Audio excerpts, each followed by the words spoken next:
दोस्तों नमस्कार। मैं आशीष मिश्रा अपने YouTube चैनल फाइनेंस ज्ञान गुरु में आपका स्वागत करता हूं। दोस्तों आज मैं आपको बताने वाला हूं कि वास्तव में होम लोन और प्लाट लोन में क्या अंतर होता है। बहुत सारे लोग ये सोचते हैं कि मैं एक प्लाट लूं और फिर उसमें घर का कंस्ट्रक्शन करूं, तो लोगों को ये भी जानकारी नहीं होती कि क्या कोई बैंक प्लाट पर लोन देता है या फिर होम लोन हम लेते हैं तो वह प्लाट लोन से कैसे अलग है, या फिर होम लोन को ही प्लाट लोन मान लेते हैं। तो अभी मैं इसी बारे में आप लोगों को बताने वाला हूं कि सबसे पहली बात मैं आपको यह बताने वाला हूं कि एक्चुअल में प्लाट लोन और होम लोन दोनों अलग अलग होते हैं। प्लाट लोन जो होता है मैक्सिमम 15 साल का हो सकता है, जबकि होम लोन 30 साल का होता है। प्लाट लोन में टैक्स रिबेट नहीं होता है और होम लोन में अगर आप उसका मूलधन और जो इंटरेस्ट उसमें आप प्रिंसिपल अमाउंट और इंटरेस्ट जो भी पेड करते हैं, दोनों में टैक्स रिबेट होता है। होम लोन और प्लाट लोन दोनों एक जैसे लगते हैं, लेकिन होम लोन जो होता है वह किसी जो घर का कंस्ट्रक्शन चल रहा है उसके लिए मिलता है, या फिर पहले से तैयार कोई घर आप खरीदते हैं उसके लिए मिलता है, या भविष्य में आप उसमें घर बनाने की कोई योजना बना रहे हैं तो उसके लिए होम लोन मिलता है। लेकिन प्लाट लोन जो होता है वह जो है रेसिडेंशियल प्रॉपर्टीज़ के लिए ही केवल मिलता है। तो दोस्तों मेरे कहने का मतलब यह है कि आपको प्लाट लोन और होम लोन में अंतर मालूम होना चाहिए। जब आप होम लोन लेने जाते हैं तो उस समय आप ये मत सोचिए कि नहीं, अगर मैं प्लाट लोन लेता हूं तो वो भी होम लोन ही होगा।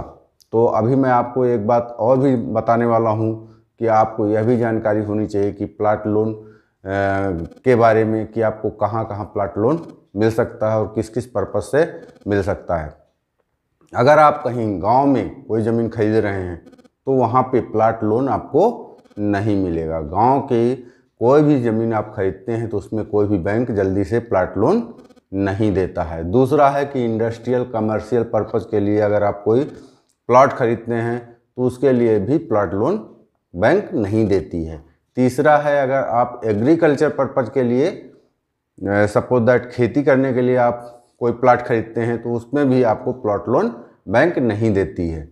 चौथा ये है कि अगर मान लो सपोज दैट आपने कहा कि ठीक है भाई, हम रेजिडेंशियल पर्पज़ के लिए जो है प्लाट लोन ले रहे हैं, अब भविष्य में आपने उसमें कमर्शियल प्रॉपर्टी जब कंस्ट्रक्शन किया तो उसमें कमर्शियल प्रॉपर्टी के रूप में कर दिया। तो अगर आप ऐसा कुछ करते हैं तो बैंक अगर इंक्वायरी करेगा तो वह क्या करेगा कि आपको जो लोन दिया था प्लाट लोन के लिए, उसको फिर वह कन्वर्ट कर देगा पर्सनल लोन में। तो आप प्लाट लोन लेते हैं तो प्लाट लोन का अपना हिसाब होता है, होम लोन का अपना होता है। कमर्शियल पर्पज़ के लिए कोई लैंड लेते हैं तो उसके लिए अलग होता है। अब प्लाट लोन के लिए क्या वैल्यू निर्धारित की जाएगी, तो इसके लिए होता है लोन टू वैल्यू होता है कि मान लो किसी सिटी के अंदर आपने प्लॉट खरीदा या खरीदने के लिए आप जो है तैयारी कर रहे हैं, जिसके लिए आप बैंक के पास गए, कहे कि भाई हमको इस प्लॉट पे लोन चाहिए।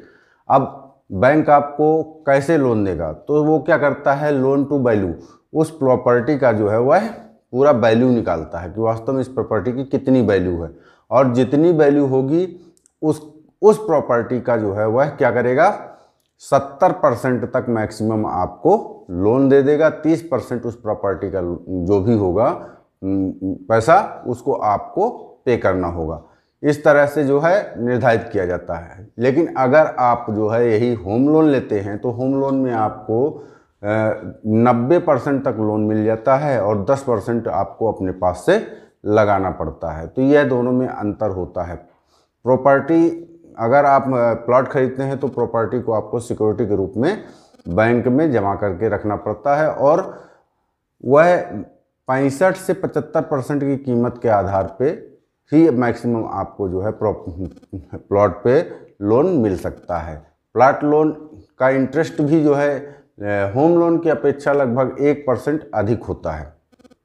तो अगर आप यह सोच रहे होंगे कि मैं कोई प्लॉट लेता हूं और प्लॉट लेकर के उसमें हमें टैक्स रिबेट का लाभ मिल जाएगा, उसमें होम लोन वाला भी लाभ मिल जाएगा, तो दोस्तों यह आप गलत सोच रहे हैं। एक्चुअल में होम लोन और प्लाट लोन दोनों अलग अलग होते हैं। अब आपको यह मालूम होना चाहिए कि अगर आप प्लाट कोई खरीदने जा रहे हैं तो उसके लिए क्या क्या डॉक्यूमेंट्स चाहिए। तो सबसे पहले तो आज की डेट में जो सबसे इम्पोर्टेंट डॉक्यूमेंट है वह है आधार कार्ड, फिर दूसरा है पैन कार्ड, तीसरा है आपको अपनी फ़ोटो देनी पड़ेगी, और उसमें एम्प्लॉयर पे स्लिप है, जहाँ पे आप काम करते हैं कोई एम्प्लॉयर है तो उसका पे स्लिप भी आपको देना पड़ेगा।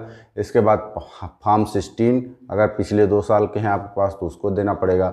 फिर इसके बाद आपको लैंड के संबंधित जो भी डॉक्यूमेंट्स हैं उनको वेरीफाई करा के देना होगा। इसके बाद आपको कोई भी बैंक प्लाट लोन एक्सेप्ट कर सकता है, यानी कि वह दे सकता है, जो उस लोकल का बैंक होगा। लोकल मीन्स जो वहाँ पे आसपास जो भी बैंक होगा वह आपको उस प्लॉट के लिए लोन दे सकता है। इस प्रकार होम लोन और प्लाट लोन दोनों अलग अलग होते हैं, दोनों में मिलने वाला इंटरेस्ट अलग अलग होता है, दोनों में टैक्स रिबेट का अंतर होता है, दोनों का मैक्सिमम टाइमिंग अलग होता है। प्लॉट का 15 साल होता है और होम लोन का 30 साल।